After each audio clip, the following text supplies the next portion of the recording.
অন্তর্বর্তী সরকারের প্রধান উপদেষ্টা ডক্টর মোহাম্মদ ইউনূসকে নিয়ে কটূক্তি করায় সুনামগঞ্জে ৫ প্রবাসীর বিরুদ্ধে মামলা দায়ের করা হয়েছে। একই মামলায় বিএনপির ভারপ্রাপ্ত চেয়ারম্যান তারেক রহমানের ব্যঙ্গাত্মক ছবি প্রকাশ ও কটূক্তি করার অভিযোগ আনা হয়েছে। এদিকে সুনামগঞ্জ সিনিয়র জুডিশিয়াল ম্যাজিস্ট্রেট আদালতের বেঞ্চ সহকারী মোহাম্মদ রুবেল মিয়া বিষয়টি নিশ্চিত করেছেন। তিনি বলেন, সুনামগঞ্জ সিনিয়র জুডিশিয়াল ম্যাজিস্ট্রেট আদালতের বিচারক সাইফুর রহমান মামলাটি আমলে নিয়ে আগামী ১২ মের মধ্যে তদন্ত রিপোর্ট দাখিলের জন্য পুলিশ ব্যুরো অব ইনভেস্টিগেশন সিলেটের পুলিশ সুপারকে নির্দেশ দিয়েছেন। আসামিরা হলেন সিলেটের বিয়ানীবাজার উপজেলার কনকলস গ্রামের মাহফুজ আহমেদ চৌধুরী, পালাগঞ্জ উপজেলায় বাজারের সালমা আক্তার, একই এলাকায় তোফায়েল আহমেদ, সুনামগঞ্জের ছাতক উপজেলার আগিজাল গ্রামের ইমরান খান, মাদারীপুর জেলার সদর উপজেলার মধ্য হাউসদি গ্রামের মোহাম্মদ মাহিন খান। বৈষম্যবিরোধী ছাত্র আন্দোলনে আহত ও যুবদল সুনামগঞ্জ পৌর শাখার সাবেক সদস্য রমজান আলী বাদী হয়ে মামলাটি দায়ের করেন। বাদী রমজান আলী যুগান্তরকে জানান, আসামিরা দীর্ঘদিন ধরে সামাজিক যোগাযোগ মাধ্যমে রাষ্ট্রের গুরুত্বপূর্ণ ব্যক্তিদের ছবি বিকৃত, কটূক্তি ও নানাভাবে নেতিবাচক সমালোচনা করে যাচ্ছেন। দেশের একজন সচেতন নাগরিক হিসেবে রাষ্ট্রীয় স্বার্থে এসব কার্যকলাপের বিরুদ্ধে অভিযুক্তদের বিচার নিশ্চিত করার মাধ্যমে সর্বোচ্চ শাস্তির আবেদন নিয়ে আদালতে মামলাটি দায়ের করি। আগামী জাতীয় সংসদ নির্বাচনের সম্ভাব্য সময় ডিসেম্বর। এ সময় নির্বাচন হলে তফসিল হবে অক্টোবরে। যেহেতু ফ্যাসিস্ট হাসিনা আমলে জনগণ ১৫ বছর ভোট দিতে পারেনি, সে কারণে এবার ভোটের জন্য ভোটার ও সম্ভাব্য প্রার্থীসহ সংশ্লিষ্ট সবাই নির্বাচনের জন্য উন্মুক্ত হয়ে আছেন। সবার মধ্যে এক ধরনের মুক্তির অপেক্ষা কাজ করছে। দীর্ঘদিন ভোট দিতে না পারার যন্ত্রণা থেকে বেরিয়ে আসতে সবাই আগেভাগে নির্বাচনী প্রচারণার মাঠে নামতে ব্যতিব্যস্ত হয়ে পড়েছেন।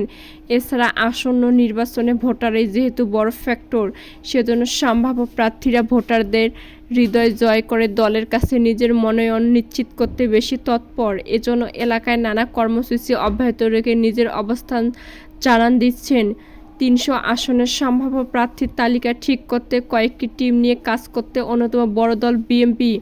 প্রয়োজনীয় সংস্কার শেষে চলতি বছরের ডিসেম্বরের মধ্যে জাতীয় নির্বাচন হবে, এমনটা ধরে রাজনৈতিক দলগুলো নির্বাচনী মাঠে নেমেছে। বিএনপির সম্ভাব্য প্রার্থীরা ফিরেছেন নিজ এলাকায়। সিনিয়র নেতারা এখনও ঘন ঘন যাচ্ছেন নির্বাচনী আসনে। সভা সমাবেশ ও বিভিন্ন সামাজিক কর্মকাণ্ডের মধ্য দিয়ে ভোটারদের কাছে যাচ্ছেন তারা।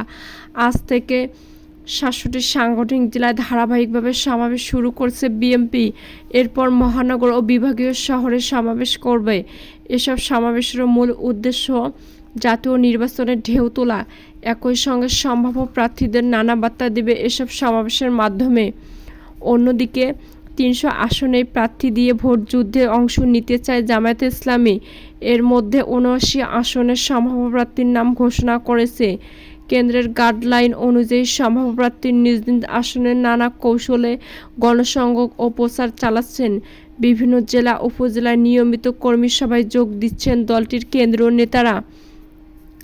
দলটির আমির ডাক্তার শফিকুর রহমান ইতোমধ্যে ৪০টিরও বেশি জেলা সফর করেছেন।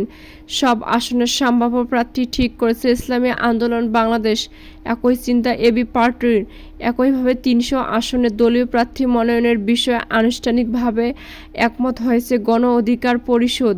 এই প্রক্রিয়ার অংশ হিসেবে জিপির সব পর্যায়ের নেতাকর্মীদের মধ্য থেকে নির্বাচনী প্রার্থিতা করতে আগ্রহীদের ১৫ ফেব্রুয়ারির মধ্যে পূর্ণাঙ্গ জীবন বৃত্তান্ত ও সংসদীয় আসন উল্লেখ করে দলীয় কর্মকাণ্ডের বিস্তারিত সহ আবেদনপত্র কেন্দ্রীয় দপ্তর বরাবর জমা দেওয়ার নির্দেশ দেওয়া হয়েছে।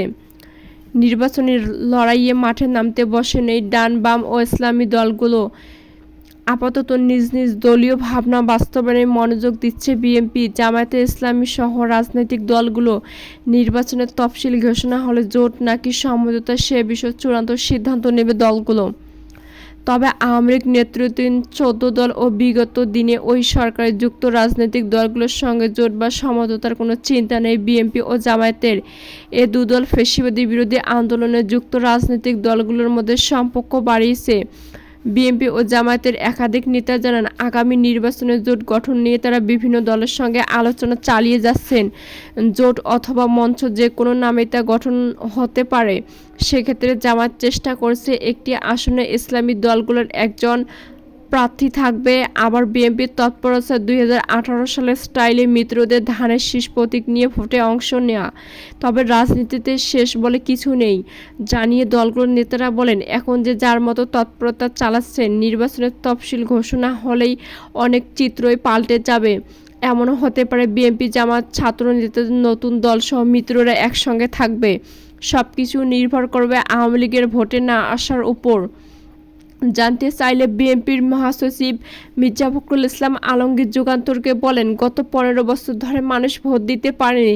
মানুষ দ্রুত সময়ের মধ্যে জাতীয় নির্বাচন চায়। প্রধান উপদেষ্টাও বলছেন, ডিসেম্বরের মধ্যে নির্বাচনের ব্যবস্থা করার জন্য কাজ করছেন। বিএনপি একটি গণতান্ত্রিক রাজনৈতিক ও নির্বাচনমুখী দল। যে কোনো সময় নির্বাচন হলে বিএনপির প্রস্তুতি আছে। তিনি বলেন, ফ্যাসিবাদ বিরোধী